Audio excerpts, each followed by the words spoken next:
सो इसीलिए यहाँ पे जब मास्टर महाशय कहते हैं कि फल की आकांक्षा न करके कर्तव्य कर्म करना, तो ठाकुर उसके ऊपर में कोई रिप्लाई नहीं देते हैं। कल हमने इसका एक दूसरी तरह से अर्थघटन किया था। कल हमने यह देखा था कि ठाकुर शायद ये जो स्वामी जी का शिव ज्ञान जीव सेवा का जो कॉन्सेप्ट है उसको जैसे कि एक तरह से नो कमेंट बोल करके खड़े रह जाते हैं, यानी कि उसके ऊपर में मुझे कुछ बोलना नहीं है, अभी आपको जो इंटरप्रिटेशन बिठाना है बिठाइए। आइधर ठाकुर की इच्छा नहीं थी यह सब हो, या तो फिर ठाकुर साइलेंटली इसको एंडोर्स कर रहे हैं। वो मौनम सम्मति लक्षणम कहते हैं ना कि मौन है बहुत बार सम्मति का लक्षण है। यही भीष्म पितामह मौन रह गए तो उसका अर्थ तो वही हुआ कि द्रौपदी के चीरहरण में उनकी सम्मति थी। ये नाजी पार्टी के जो अत्याचार चल रहे थे और ज़्यादातर जर्मन तो मौन ही थे, अर्थात कि मौन रूप से सम्मति दिखा रहे हैं। तो यहाँ पे इस तरह से अर्थघटन वो सब कल किए थे। आज हम इस तरह से भी देखते हैं कि यह जो कर्म योग, यहाँ तो फिर कहेंगे निष्काम कर्म, यहाँ पे जो लिखा गया है और अपना गीता का जो कर्म योग है उसमें फंडामेंटली डिफरेंस है। भारत में कर्म योग हमेशा धर्म के ही ऊपर में आधारित है। भले ही चाहे देखिए रामकृष्ण मिशन में जब मैं पहली बार आया था, मेरा पहला ही मुलाकात, देखिए यह सब कैसे वर्कआउट प्ले माने किस तरह से ये होता है, माने प्ले आउट होता है। ये हिस्ट्री वगैरह पढ़ करके आया था मैं, नाजी पार्टी का यह सब, फिर मैंने यूरोपियन हिस्ट्री काफ़ी पढ़ा था, इंडियन हिस्ट्री भी थोड़ा बहुत पढ़ लिया था अपने इंडिपेंडेंस फ्रीडम मूवमेंट के बारे में वगैरह वगैरह।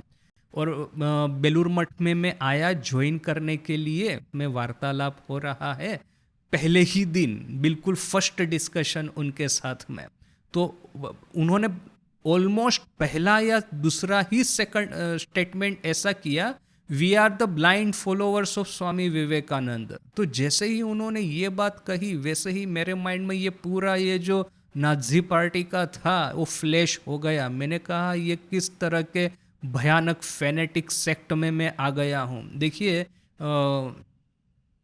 इंक्विजिशन, एक चर्च के ऊपर में एक काला धब्बा, इंक्विजिशन का क्या अर्थ है उस समय, खास करके स्पेन वगैरह में, कि कुछ वहाँ के जो सत्ताधिकारी थे, राजा और राजा के जो फेवरेट सब कार्डिनल वगैरह होते हैं, उन्होंने ठीक कर लिया कि ये लोग कुछ लोग हैं वो हेरेटिक है।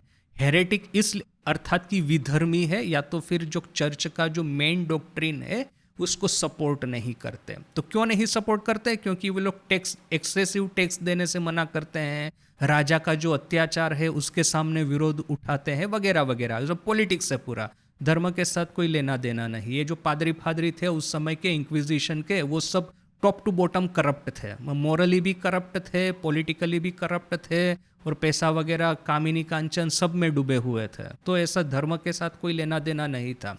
बस वही है कि पॉलिटिकल हमारा ये जो यह है सत्ता स्वीकार नहीं करते बोल करके इनको हेरेटिक घोषित कर दो, फिर इनको पकड़ करके किसी जेल में, किसी डंजियन में ले जाओ, उनको भयानक उनको अत्याचार करो, उनके ऊपर में टॉर्चर करो, कॉन्फेशन लिखवा दो कि हाँ अभी आदमी को आप पिटाई करेंगे तो वे तो बेचारा फिर कुछ समय के बाद में आप जो बोलेंगे वो कहने को तैयार हो जाएगा। तो सब कॉन्फेशन लिखवा दिया, फिर एक पब्लिक ट्रायल होता है, शॉर्ट ट्रायल, कि ये आदमी है वो शैतान की वर्शिप कर रहा है, तो उसको फिर वो आदमी भी बेचारा अभी उसके साथ में जो ट्रीटमेंट हुई है वो स्वीकार कर लेगा कि हाँ मैं शैतान की वर्शिप कर रहा हूँ। फिर उसका क्या, उसका ये है जजमेंट क्या है, सॉल्यूशन क्या है, इसको जिंदा जला दो, burn him on the stake.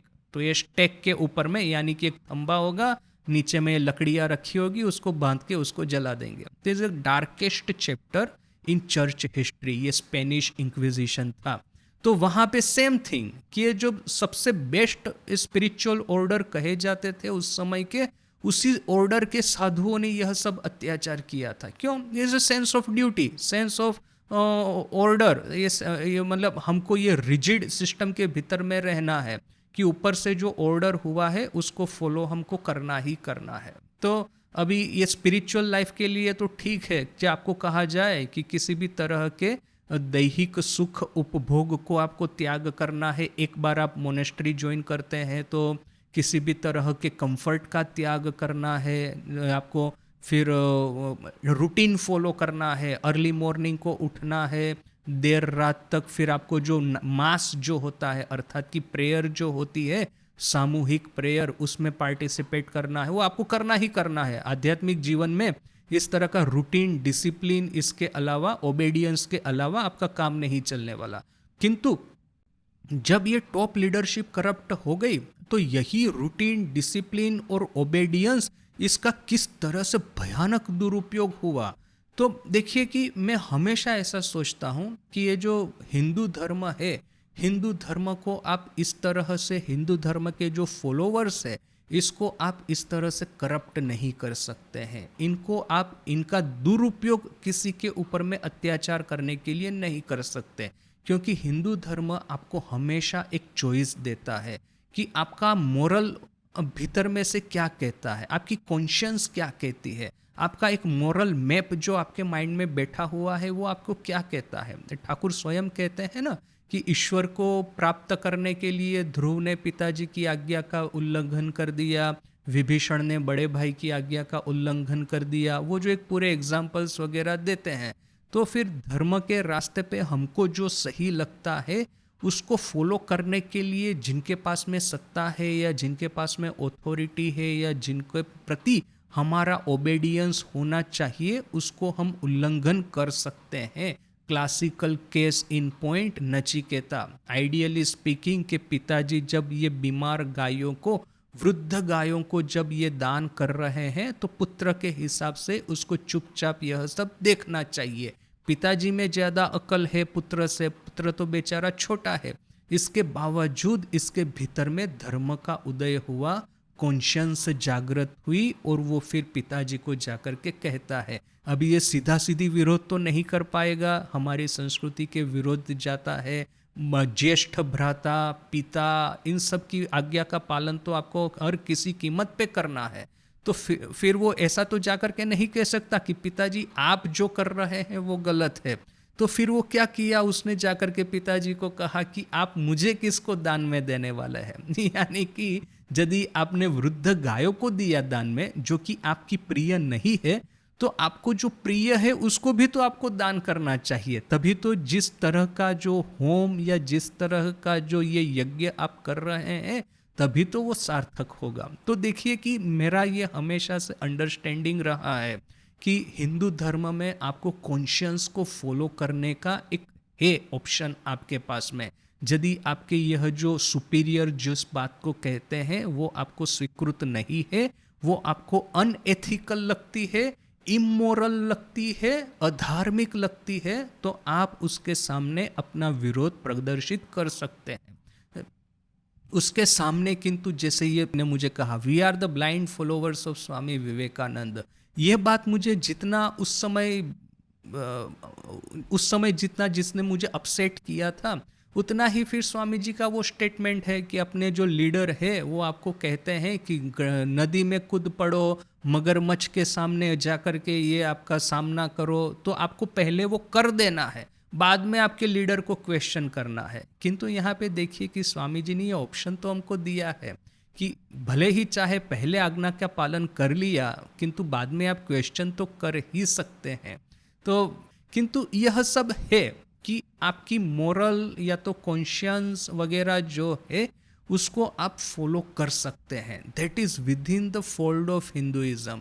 जबकि ये यूरोपियन कॉन्सेप्ट ऑफ ड्यूटी है कि आपको अच्छा लगे या न लगे, आपके मोरल कंपास में ये बात फिट बैठे या न बैठे, आपका कॉन्शियंस आपके सामने रेबेलियन करे या न करे, आपकी ड्यूटी है इसको करना, यानी कि आपको करना है। एक सोल्जर को कहा कि इसकी हत्या कर दो तो सोल्जर को हत्या करनी ही करनी है। फिर ये क्वेश्चन नहीं करना कि किस हिसाब से आपने इस आदमी को एनिमी के रूप में घोषित किया है। सोल्जर का काम ही है कि जो जिसको दुश्मन डिक्लेयर करता है उसका सुपीरियर कमांडर, तो उसके सामने उसको युद्ध करना ही करना है। देयर आर नो ऑप्शंस कि लास्ट मिनट रेबेलियन यदि होगा तो ये रेबेल को ये लोग शूट कर सकते हैं। आर्मी में यहाँ तक ये ऑफिसर्स के पास में ये होता है अथॉरिटी कि ये यदि लास्ट मिनट में ये लोग कोई गद्दारी करने को जाता है तो अब you can shoot him, there is no problem with that. तो यहाँ पे भी देखिए कि ये जो यूरोपियन कॉन्सेप्ट और Indian concept, European concept of duty, Indian concept of karmayoga, इसमें आसमान जमीन का अंतर है।